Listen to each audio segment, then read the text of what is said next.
In this video, I'm going to show you how to activate your visible SIM card step by step.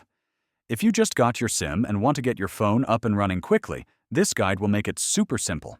First, make sure your phone is compatible with Visible. Most modern smartphones work, but it's worth double-checking on the Visible website. Once you're ready, insert the SIM card into your phone. Make sure it clicks into place properly. Next, turn on your phone and connect to Wi-Fi. Open your browser and go to visible.com/activate. You'll need to sign in or create a Visible account if you don't already have one. Once logged in, enter the SIM card number, which is printed on the card itself. After entering your SIM number, follow the prompts to activate your plan.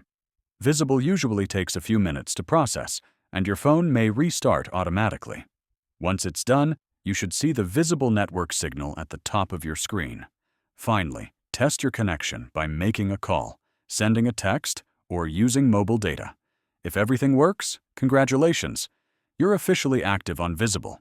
If you run into any issues, Visible's support chat in the app or website is very helpful and can guide you through any troubleshooting steps. That's it.